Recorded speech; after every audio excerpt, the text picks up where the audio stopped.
ನಮಸ್ಕಾರ, ಎಲ್ರಿಗೂ ಸ್ವಾಗತ ಇನ್ನೊಂದು ಹೊಸ ವಿಡಿಯೋಗೆ. ಎಲ್ಲರೂ ಚೆನ್ನಾಗಿದ್ದೀರಾ ಅಂತ ಅಂದ್ಕೊಂಡಿದ್ದೀನಿ. ಇನ್ನೊಂದು ಹೊಸ ದೆವ್ವದ ಕಥೆಯೊಂದಿಗೆ ತಮಗೆಲ್ಲರಿಗೂ ಸ್ವಾಗತ. ಈ ಒಂದು ಕಥೆ ಆ್ಯಕ್ಚುಲಿ ನನಗೆ ಕೊಟ್ಟಿರೋದು ಬಂದ್ಬಿಟ್ಟು ನಮ್ಮ ಒಬ್ಬ ಸ್ನೇಹಿತ ಅಂತಲೇ ಹೇಳ್ಬೋದು. ಆ ಒಂದು ಸ್ನೇಹಿತನ ಹೆಸರು ಬಂದ್ಬಿಟ್ಟು ಗುರು ಅಂತ ಹೇಳಿ. ಇವರು ನಮಗೆ ಕೊಟ್ಟಿರೋಂತಹ ಒಂದು ಕಥೆಯನ್ನು ನಾನು ನಿಮಗೆ ತಿಳಿಸ್ಕೊಡ್ತಾ ಹೋಗ್ತೀನಿ.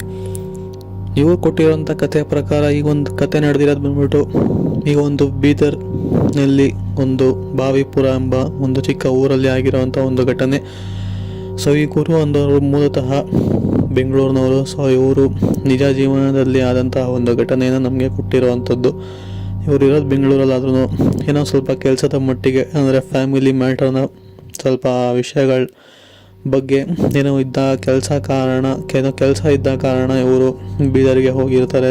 ಇವರು ವಾಪಸ್ ಆ ಒಂದು ಬೀದರ್ನಲ್ಲಿ ಹೋಗಿ ಬಂದು ಅನುಭವಿಸಿದಂತಹ ಒಂದು ಕಥೆಯನ್ನು ನಮಗೆ ತಿಳಿಸ್ಕೊಟ್ಟಿರೋವಂಥದ್ದು. ಅವ್ರು ಯಾವ ಥರ ಹೇಳಿದರು ನಾನು ಕೂಡ ನಿಮಗೆ ಅದೇ ರೀತಿ ಹೇಳ್ತಾ ಹೋಗ್ತೀನಿ. ಕಥೆನ ಪೂರ್ತಿಯಾಗಿ ಕೇಳಿ, ಎಲ್ಲೂ ಕೂಡ ಸ್ಕಿಪ್ ಮಾಡಬೇಡಿ. ಆಮೇಲೆ ನನ್ನ ಅನಿಸಿಕೆನ ನಾನು ಹೇಳ್ತೀನಿ. ಕಥೆನ ಪೂರ್ತಿ ಹೇಳಾದ್ಮೇಲೆ ನೀವು ಕೂಡ ನಿಮ್ಮ ಅನಿಸಿಕೆನ ತಿಳಿಸ್ಬೋದು.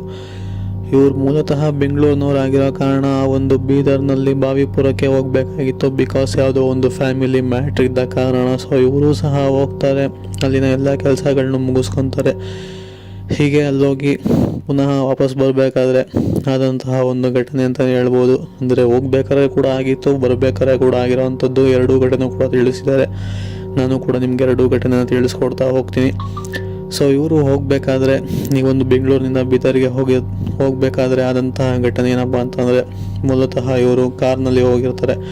ಅಂದರೆ ಕಾರ್ನ ಇಲ್ಲಿಂದ ಅಷ್ಟು ದೂರ, ಅಂದರೆ ಬೆಂಗಳೂರಿಂದ ಅಷ್ಟು ದೂರ ಓಡಿಸ್ಕೊಂಡು ಹೋಗಿರೋವಂಥದ್ದೇ ಹೆಚ್ಚು. ಆ ಒಂದು ಪೇಷನ್ಸ್ ಇದೆಯಲ್ಲ, ಅದಕ್ಕೊಂದು ಮೆಚ್ಚುಗೆ ಸಲ್ಲಿಸಲೇಬೇಕು. ನೀವೇ ಕತೆಗೆ ವಾಪಸ್ ಬರೋಣ. ಇವರು ಕಾರ್ನಲ್ಲಿ ಹೋಗಿರ್ತಾರೆ, ಅದು ಕೂಡ ಒಬ್ಬರೇ ಆಗಿ ಹೋಗಿರ್ತಾರೆ. ಅಲ್ಲೇನೋ ಫ್ಯಾಮಿಲಿ ಮ್ಯಾಟರ್ ಇದ್ದಂತಹ ಕಾರಣ. ಹೀಗೆ ಹೋಗೋ ದಾರಿಯಲ್ಲಿ, ಅಂದರೆ ಬೀದರ್ ಹತ್ತತ್ರ ಹೋಗೋ ದಾರಿಯಲ್ಲಿ ಒಂದು ಬಾವಿಪುರ ಅಂತ ಸಿಗುತ್ತೆ. ಅಂದರೆ ಇನ್ನೂ ಬೀದರ್ಗೆ ಸೇರಿರಲ್ಲ, ಬಟ್ ಆದರೂ ಇನ್ನೂ ಹಿಂದೆನೇ ಒಂದು ಬಾವಿಪುರ ಎಂಬ ಒಂದು ಊರು ಸಿಗುತ್ತೆ. ಆ ಊರಿಗೆ ಒಂದು ಬಾಗಿಲಿನಲ್ಲಿ ಒಂದು ಅಂಗಡಿ ಇದೆ. ಆ ಒಂದು ಅಂಗಡಿಯಲ್ಲಿ ಇವರು ಕಾರ್ನ ನಿಲ್ಲಿಸ್ಬಿಟ್ಟು ಒಂದು ಟೀನ ಕುಡ್ಕೊಂಡು ಮುಂದೆ ಹೋಗೋಣ ಅಂತ ಹೇಳಿ ನಿಲ್ಸಿರ್ತಾರೆ. ಈ ಒಂದು ಸಮಯದಲ್ಲಿ ಆ ಒಂದು ಟೀ ಅಂಗಡಿಯವನು ಈ ಒಂದು ಊರಿಗೆ ಹೊಸಬ್ರ ಅಂತ ಹೇಳಿ ಹಿಂದಿಯಲ್ಲಿ ಮಾತಾಡಿಸ್ತಾನೆ. ಇವರು ಸಹ ಹಿಂದಿಯಲ್ಲಿ ಉತ್ತರನ ಕೊಡ್ತಾರೆ, ಹೌದು ಅಂತ ಹೇಳಿ. ಆಮೇಲೆ ಈ ಒಂದು ಊರಿನಲ್ಲಿ ನಿಮಗೆ ಯಾರೇ ಸಹ ಕೈ ಅಡ್ಡ ಹಾಕಿದ್ರು ಕೂಡ ನಿಲ್ಸೋದಕ್ಕೆ ಹೋಗಬೇಡಿ, ಅಥವಾ ಏನೇ ಒಂದು ಸೌಂಡ್ ಆಗಲಿ ಅಥವಾ ನಿಮ್ಮ ಕಾರ್ ಕೆಟ್ಟು ನಿಂತರೂ ಸಹ ನೀವು ಮಾತ್ರ ಕಾರಿಂದ ಕೆಳಗೆ ಇಳಿಯೋದಕ್ಕೆ ಹೋಗಬೇಡಿ ಅಂತ ಹೇಳಿ ವಾರ್ನಿಂಗ್ನ ಮಾಡಿ ಕಳಿಸ್ತಾನೆ. ಇವ್ರಿಗೆ ಸ್ವಲ್ಪ ವಿಚಿತ್ರ ಅನಿಸುತ್ತೆ ಗುರು ಅನ್ನೋರಿಗೆ, ಬಟ್ ಏನೋ ಹೇಳಿದ್ದಾರೆ ಬಿಡು ಅವರ ಒಂದು ಎಕ್ಸ್ಪೀರಿಯನ್ಸ್ ಮೇಲೆ ಅಂತ ಹೇಳಿ ಇವರು ಸಹ ಹೋಗ್ತಾರೆ. ಹೀಗೆ ಹೋಗೋ ದಾರಿಯಲ್ಲಿ ಅವರಿಗೆ ಒಂದು ಅಜ್ಜಿ ಡ್ರಾಪ್ನ ಕೇಳಲಿಕ್ಕೆ ಪ್ರಯತ್ನ ಪಡ್ತಾರೆ. ಈ ಹಿಂದೆ ಆ ಅಂಗಡಿ ಅವನಿಗೆ ಹೇಳಿರ್ತಾನೆ ಇವರಿಗೆ, ಯಾರೇ ಸಹ ಡ್ರಾಪ್ನ ಕೇಳಿದ್ರು ನೀವು ಕಾರ್ನ ನಿಲ್ಸೋದಕ್ಕೆ ಹೋಗಬೇಡಿ ಅಂತ ಹೇಳಿ. ಇವರು ಸಹ ಅದನ್ನ ತಲೆನೇ ಇಟ್ಕೊಂಡು ಆ ಅಜ್ಜಿ ತುಂಬ ವಯಸ್ಸಾಗಿದ್ರು ಕೂಡ ಕಾರ್ಗೆ ಡ್ರಾಪ್ ಕೇಳಿದ್ರು ಸಹ ನಿಲ್ಸೋದಿಲ್ಲ. ಈಗ ಮುಂದೆ ಪಾಸ್ ಆಗ್ತಾ ನೋಡ್ತಿದ್ದಂಗೆ ಆ ಒಂದು ಅಜ್ಜಿ ಇದ್ದಕ್ಕಿನಂಗೆ ಮಾಯ ಹೋಗ್ತಾರೆ. ಇವರೆಲ್ಲೋ ಒಂದು ಕಡೆ ನನ್ನ ಭ್ರಮೆ ಇರ್ಬೋದು ಅಂತ ಹೇಳಿ ಪುನಃ ಹೋಗ್ತಾರೆ. ಈ ಒಂದು ವಿಷಯದ ಬಗ್ಗೆ ಎಲ್ಲೂ ಸಹ ಮಾತಾಡೋದಿಲ್ಲ.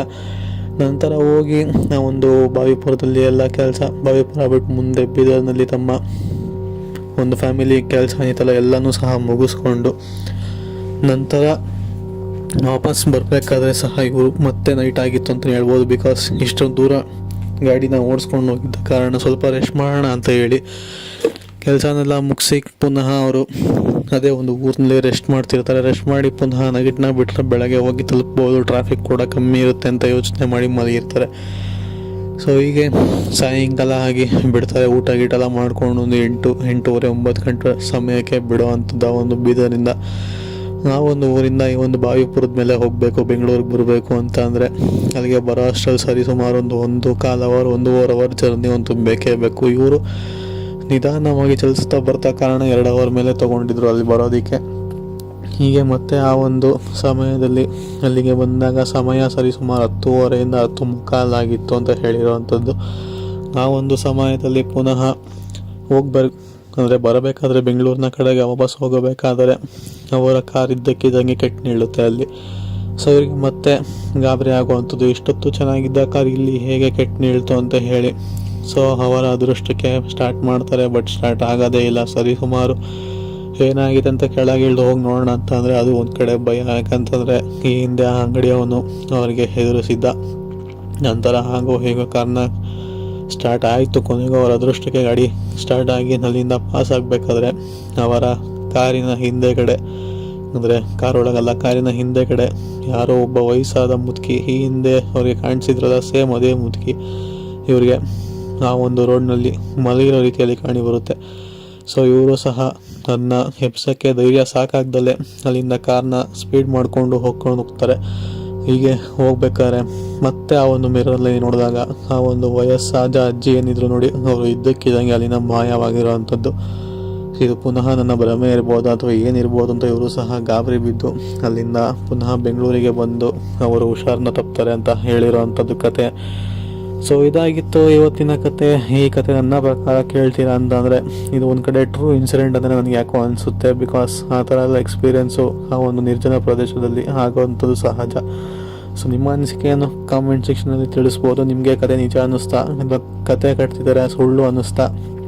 ಏನಿವೆ ಸುಳ್ಳು ಅನಿಸಿದ್ರೆ ಜಸ್ಟ್ ಫಾರ್ ಎಂಟರ್ಟೈನ್ಮೆಂಟ್ ಆಗಿ ನೋಡಿ ಅಂತ ಹೇಳ್ತಾ ಇದಾಗಿತ್ತು ಇವತ್ತಿನ ಕತೆ. ಸೊ ನಿಮ್ಗೇನಾದರೂ ಕತೆ ಇಷ್ಟ ಆಗಿತ್ತು ಅಂತ ಅಂದರೆ ಈ ಒಂದು ವಿಡಿಯೋಗೆ ಲೈಕ್ ಮಾಡ್ಕೊಳ್ಳಿ. ಹಾಗೆ ನಮ್ಮ ಇನ್ನು ಯೂಟ್ಯೂಬ್ ಚಾನಲ್ನ ಸಬ್ಸ್ಕ್ರೈಬ್ ಆಗಿಲ್ಲ ಅಂತ ಅಂದರೆ ಈ ಕೂಡಲೇ ಸಬ್ಸ್ಕ್ರೈಬ್ ಕೂಡ ಮಾಡ್ಕೊಬೋದು. ಸೊ ಸಿಗೋಣ ಮತ್ತೊಂದು ವಿಡಿಯೋದಲ್ಲಿ. Until then take care, good ಬಾಯ್.